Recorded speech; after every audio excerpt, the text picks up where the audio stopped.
The carving in the oak, a Roanoke reckoning. They didn't just vanish. They left a message. But what if the 3 years of silence weren't the real mystery? What if the message itself was the perfect, terrifying lie? Outer Banks, North Carolina, August 1590. The stench of salt marsh and stagnant tidal pools was the first thing to hit Governor John White.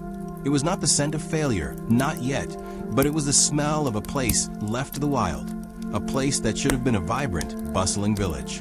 3 years, 3 agonizing years had passed since he had kissed his daughter, Eleanor, and his granddaughter, Virginia Dare, the first English child born in the New World, goodbye.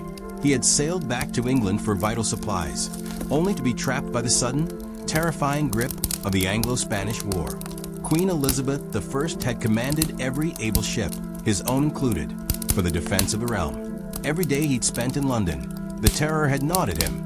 115 souls, his family, his people, left vulnerable on a strip of sand at the edge of the world. Now finally aboard a privateer ship, the Hopewell, he stood once more on the treacherous, shifting sands of Roanoke Island. It was night, moonless, and suffocatingly humid. The initial searches by the landing party had been fruitless. Silence. Worse than the expected clamor of a Spanish raid or the signs of a violent native uprising. There was only the sound of waves washing away the last traces of human endeavor. "Governor White, sir, we're nearing the fort site now," whispered Captain Edward Spicer, his voice thick with apprehension. Spicer was a man whose career was built on fighting, not quiet dread. White raised the lantern. The flickering light cut a feeble swath through the dense forest edge, illuminating the path his colonists had cleared, the same path he trod in hope and pride 3 years before. Now, the path was choked with undergrowth, the forest reclaiming its own. "Wait," White commanded, his heart hammering a frantic rhythm against his ribs. He pointed the lantern beam toward a great oak, its trunk wider than a man. Carved deeply into the bark, barely visible under the grime of time and weather, was a single 3-foot-high letter, C. They were to carve a cross on a tree if they were in distress, or if they were forced to move by force, White muttered, his voice catching. "Where is the cross?" Spicer's men, hardened sailors and privateers, shifted uncomfortably. They had heard the whispers about the lost colony, whispers that were already crossing the Atlantic. White forced himself on. He led the way through the thicket, the smell of earth and decay growing stronger. A minute later, they stumbled into the clearing where the fort and the 2-story houses had stood. Nothing. Not the burnt timbers of an attack.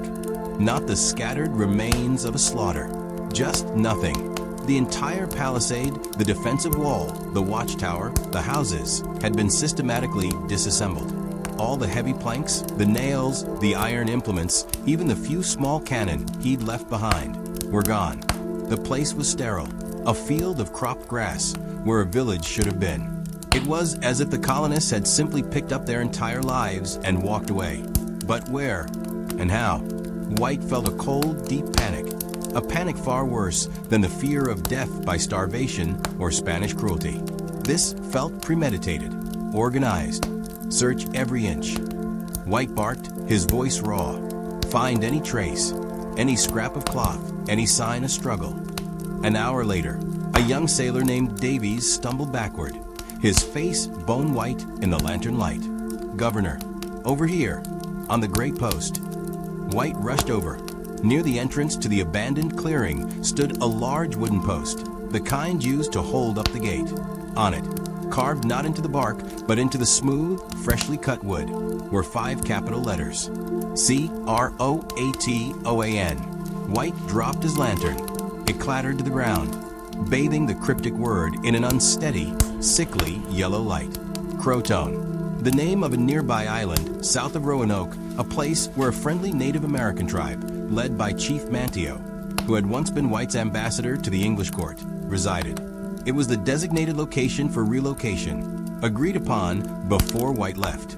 No cross, no distress. A wave of relief, so intense it was nearly paralyzing, washed over him. They hadn't been massacred. They hadn't starved. They had simply moved south, to the safety and hospitality of their allies. He wanted to weep, His daughter and granddaughter were alive. He looked up to the heavens, offering a silent, desperate prayer of thanks. Right then, Spicer said, a grim sound of relief in his own voice. "We sail for Croton at first light. This mystery's solved, Governor." But John White, the seasoned artist and meticulous colonial governor, felt a chilling, deep-seated doubt. He bent down and picked up his lantern, his mind already churning through the possibilities, or rather, the impossibilities. Why take everything? If they had simply moved to a friendly location nearby, why dismantle the entire fort? Why not leave the tools and heavy materials for when they inevitably returned? Why the delay? If they had moved shortly after he left, 3 years ago, then Manteo would have sent word on the first ship to reach England, explaining the situation and arranging for the supply ship to sail straight to Croton. Yet, there had been nothing. Total silence. But the most inexplicable detail, the one that snagged like a fishhook in his brain, was the single, lonely letter carved on the great oak, yards from the post. C. If they had carved the full word Croton on the main post, why carve the initial on the oak? And if the initial was a preliminary step before carving the full word, why had they bothered to carve the whole word on the post at all? It was redundant. It was sloppy. And John White knew his colonists. They were desperate. Yes, but they were not sloppy.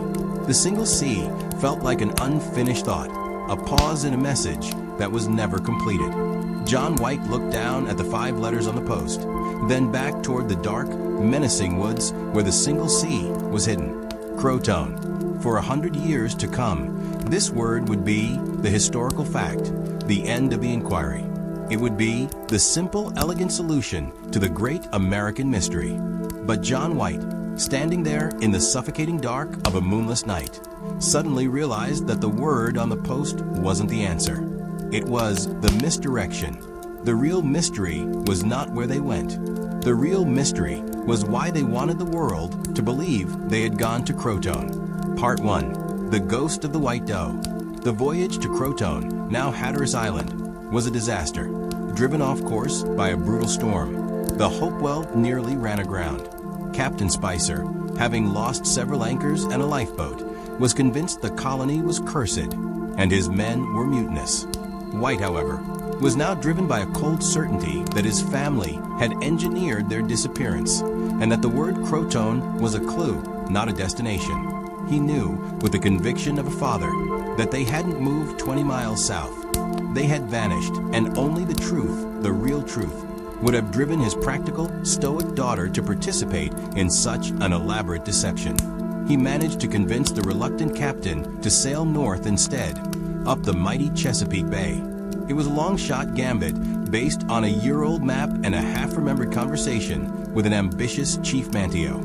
White had heard the stories from other sailors and explorers. Manteo was a friend, yes, but he was also a politician who wanted a powerful English presence, an alliance, to crush his longtime rivals, the massive Powhatan Confederacy, who controlled the lands far to the north, deep inside the bay. If the Roanoke colonists had genuinely fled, they wouldn't go to Manteo, who had his own dangerous enemies. They would go to the one place powerful enough to protect them from everyone, even Manteo, and the one place guaranteed to be hidden from the returning English ships, the territory of the Powhatan. But the Powhatan leader, Wahunsenkaw, known to the English only as the Great Chief Powhatan, was no friend to any European. The man was a ruthless, brilliant strategist whose empire dominated the entire Virginia region. The further north the Hopewells sailed into the vast, brackish estuary of the Chesapeake, the more tangible the fear among the crew became. They were deep in enemy territory, sailing blind into a network of rivers and dense forests that swallowed light and sound. Finally, a week after leaving Roanoke, a scouting party returned with a prisoner, a young Pamunkey warrior, part of the Powhatan Confederacy. He spoke no English, but he carried a leather pouch. Inside the pouch, White found 3 things: a small, intricately carved wooden bird, a handful of dried tobacco leaves, and a cheap brass ring, the kind he had given to the colonists as a trade item. The sight of a ring, a specific piece of cheap English metalwork, instantly recognizable, sent a jolt of ice through White. It was a definitive link. His people had been here. The interrogation, conducted through frantic sign language and the few Algonquian words White knew, was agonizing. The young warrior, trembling but defiant, pointed north and west, toward the great river the English would later call the James. He traced a line on the deck, a river, and then slammed his fist down hard on the wood, a sign for a village. Then he took a handful of water, spat it out, and made a cutting motion across his own neck. The message was clear. They are upriver in a village, and they are dead. White refused to accept it. He was a man of logic, a map maker, an artist who rendered the physical world with fidelity. He knew the indigenous people of the coast. They did not lie about death. But this was the Powhatan, a warrior society with a leader known for his strategic cruelty. This could be a lie of war. He noticed that the small wooden bird carved in the warrior's pouch was a white egret, a bird that held immense spiritual significance to the Powhatan. He remembered an old colonial legend, a story the first scouts had told, a prophecy of a white doe, a sacred pale animal that would appear to signal the true beginning of the English kingdom in the New World. It was a silly fable, a piece of children's fantasy born from too much rum and fear of the dark woods. But wait. He remembered his daughter, Eleanor, recounting the same story, eyes shining, and his granddaughter, Virginia Dare, the first English child born in America. Her name was an echo of the Queen, the land, and the colonial project itself. She was born pale, almost luminous, with hair the color of bleached winter straw, the white doe. The realization struck White with the force of a physical blow. The Powhatan hadn't just found his people. They had captured the one person who could fulfill their own prophecy, or perhaps destroy it. Virginia Dare was now 3 years old, a captive symbol. This was a deeper game than simple massacre. This was a spiritual and political maneuver of terrifying complexity. White knew he had only one chance. He needed to find the village, but he couldn't take the Hopewell any further. He needed to be smaller, quieter, and faster. He needed to be an artist of the darkness, not a sailor of the light. He gathered his supplies, his map-making tools, a small supply of gunpowder, and a hidden, precious cache of European copper, the one commodity that held true, irresistible power in the eyes of the Powhatan. He would go alone, or with just one trusted man, and he would not return until he had the truth and his granddaughter. Part 2. The Serpent and the Eagle. The next day, John White and a seasoned scout named Thomas Allen, a man who had spent years trading with the Secondin tribes to the south, began their solitary, perilous journey up the tributaries of the James River. Allen was skeptical of White's white doe theory, calling it a fever dream, but he was utterly loyal to the governor and deeply unnerved by the sterile emptiness of Roanoke. "If they are here, Governor," Allen whispered one evening, as they canoed silently through a river thick with cypress and mist, "they're not guests. They are hostages in a cold war between two gods." White, his face gaunt from lack of sleep, agreed. He had been tracking not a missing village, but a deliberate political act. The Powhatan Confederacy, a power structure far more vast and sophisticated than the English could comprehend, must have been watching the Roanoke colony from a start. They had allowed the Croton message to be carved to draw the English south, away from their main territory, buying themselves time. Time for what? White started to piece together the extraordinary facts. The total disappearance of the houses and fort was not the act of a starving, panicking group. It was the work of hundreds of organized men with plenty of time and tools. The Powhatan had taken the wood, the iron, the nails, everything. The English had brought unimaginable wealth in the form of metal to a vast, primitive people. His colonists weren't scattered. They were integrated. They were a resource being used. As they paddled deeper into the interior, they began to see the signs, not of hostile warriors, but of an immense, organized society. Fishing weirs stretched across the wider parts of the river, their design ingenious and efficient. Massive, permanent villages were tucked away on bluffs, complete with cultivated fields of maize and vast storehouses. The Powhatan was not a chief of a small tribe. He was an emperor of a powerful nation. Finally, on the evening of the fourth day, they saw it. Perched on a high hill overlooking the convergence of two rivers stood a village unlike any White had ever seen. It was enormous, perhaps 1,000 people, surrounded by a double palisade of huge sharpened logs. Smoke rose from dozens of longhouses. This was Werowokomoko, the central, secret capital of the entire Powhatan Confederacy. But it was not the size that made White's blood run cold. High above the inner palisade, a single, solitary flag flew from a newly erected pole. It was a piece of white canvas, stretched tight, unmistakably English sailcloth, a material that had only existed on Roanoke Island. The English banner, the Union Jack, was not painted on it. Instead, rendered in dark berry juice ink, was a massive, looping symbol, a serpent devouring an eagle. The serpent, the traditional totem of the Algonquian people. The eagle, the symbol of the old world of the Roman Empire, and by extension, of European ambition. The flag was a declaration of war, a symbol of conquest, a boast that the New World had not merely survived the English, but had swallowed them whole. Governor Allen breathed, terrified, "We're too late. They are not dead, they are assimilated. They are their trophies." White, however, had seen another detail, a detail that was almost certainly only visible to the eye of an artist. Painted beneath the serpent and the eagle was a small, perfectly rendered flower. It was a white rose, a common bloom White had carefully cultivated in his garden back in Roanoke. A flower his daughter, Eleanor, had loved.